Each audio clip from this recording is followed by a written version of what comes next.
What's going down, everybody? Welcome back to another episode of Holmes Hobbies Motor Control. It's your boy Josh, aka Coleman, and basically we're going to work on the Nissan today, you guys. This is something I've been needing to get done for a while, and since I've got the products here on hand now, we're going to go ahead and do it. I don't know if you guys remember this. Hopefully you do, because hopefully you watched the video, but in case you didn't, a while back, maybe like a month or two ago, I went down to Grants Pass, Oregon, and had some fun at the Oregon Recon G6, shot a video, and posted that video up. Well, in that video, there's a little snippet of this thing letting out some magic smoke.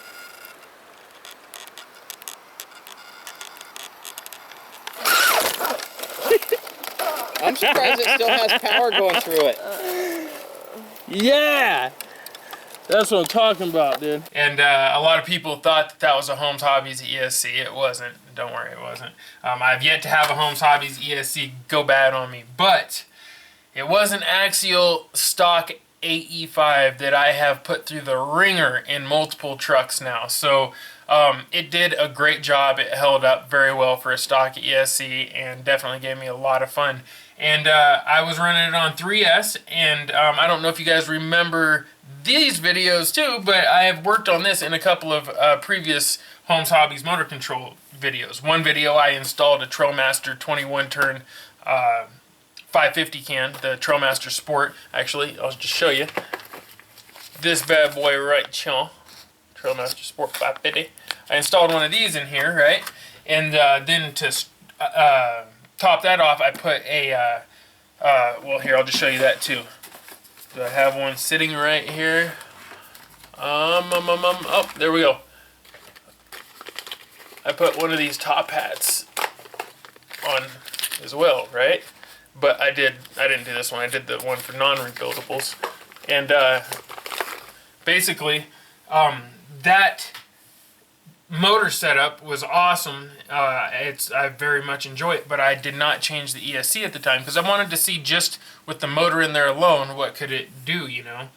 And so I put it on a 3S pack and I took it to that event, and when I was done filming, I took it and did a run up the hill with my wife and my buddy Jared and his girl, and it was fun.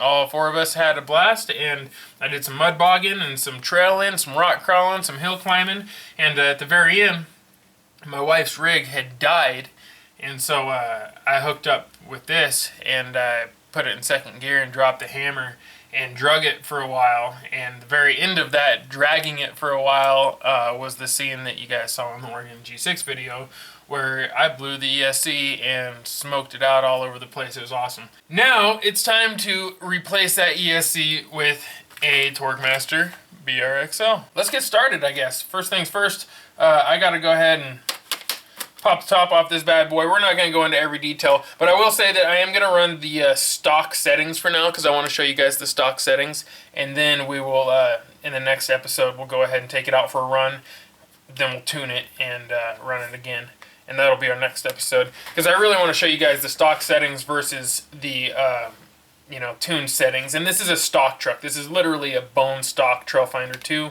so a lot of you guys are familiar with that. It's a really good way to assess what you're getting into, and I'll be able to show you guys the gearing and all that stuff. So yeah, let's get started. This is the setup here, real simple. For those of you guys who want a better peek here, I'll kind of zoom in.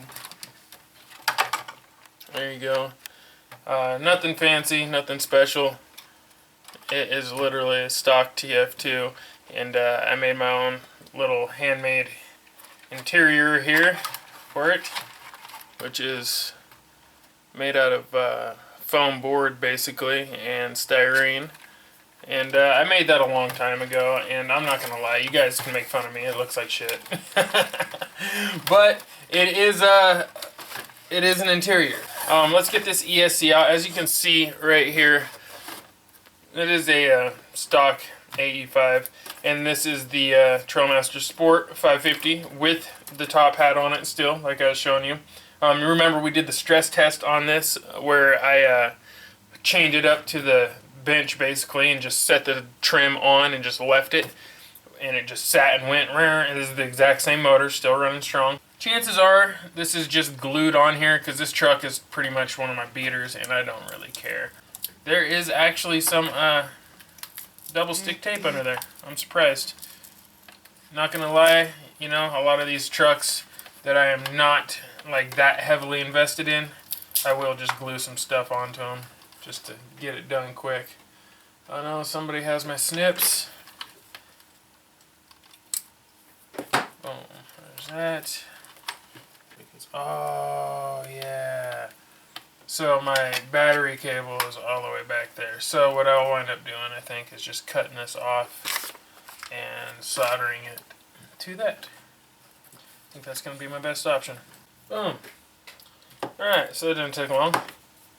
So here's the old ESC. Wish you guys could smell this, but even though you can't smell it, you can see this. Let's go ahead and get some better light on the situation here. Look at that. I don't know if you guys can see that, but that is all melted. All melty melt. Yeah. So it was hot. It was warm. Yeah, it's probably about to pop. There's probably a capacitor in there that's getting ready to go boom. So we will go ahead and chuck this. We don't want that. Boom. So now, the light back over here. So now we can go ahead and install this bad boy. Alright you guys, so for those of you that aren't familiar with this ESC, I'll just give you a heads up. I have put out lots of videos where I talk about it. This is the BRXL, as most people call it. It's the TorqueMaster BRXL. It's a brushed ESC. A lot of people think that it's just a rebranded Castle. That's not true. It does have the same hardware, but it has modified software. I go into detail on it in other videos. So this is one of my favorite ESCs of all times. As far as brush go, it is my favorite. It's just awesome. This thing holds it down. You can go up to 6S on this. You'll smoke most brush motors trying to run this thing at max potential. I mean, most people never hit max potential with this ESC. So more than enough to get the job done, whether you're trying to do go fast or trying to do some rock crawling, whatever it may be. This is where it's at. The tunability is awesome on this. I highly recommend it for those of you that are looking to get a brushed ESC. Comes with a nice little manual here for you guys that are anal about that stuff. Tells you exactly how to program it manually. I like to plug mine into the Castle link and tune it on the computer. It's kind of what I prefer. So let's go ahead and get this started. It's pretty simple. Most of you guys know how to hook up an ESC at this point, especially if you're just replacing one. Alright you guys, so I've got it all installed here. BRXL looks really nice in there. The wiring job I did isn't the best, but you know, it's decent. Everything else is exactly the same. I kept the same old 5 amp BEC in there. And yeah, the only thing else is I added a bypass adapter so that I wouldn't have to unplug the wire on this one. So yeah, let's put this in. It's an old 2100 milliamp 3S battery. I'm just going to plug that in and we'll see what kind of action we get out of this. And this, like I said, you guys, this is not a tuned setup. It's literally just bone stock. Alright, sounds like it connected. Servo seems nice and strong. So we've definitely got BEC action here, it looks like. And, oh, it's reversed, so I'll have to change that. And yeah, I can change that on my controller, but I'll probably, yeah, I don't know, we'll see. I'll have to look and see. But yeah, it looks like it's alive, it works. I'm going to go ahead and solder the lights back in, and then basically, yeah, reinstall the body, take this out, and I'll start filming next week's run because I want to see how this goes. Alright you guys, as you can see, she is powered up and hopefully good to go now. I went ahead and finished everything off, got the ESC is installed properly, wires are good, I fixed the lights as you can see. Yeah, shift servo should work. I went ahead and reversed the direction of the motor via the controller instead of doing it on the ESC, because I want you guys to see the factory settings on the ESC. Now, we're not going to take this out and drive it today. We will be doing that on the next episode, but I will do a quick bench test for you guys. As you can see there, I don't know if you can see that, but his little arm does move with the shift servo. Figured that was kind of cool. But, alright, so let's see, what gear are we in?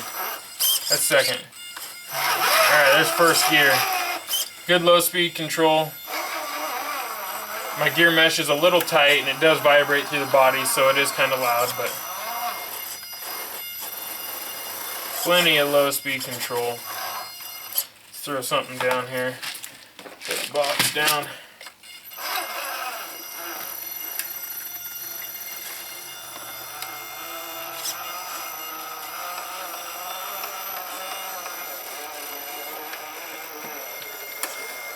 Very nice, solid low speed control.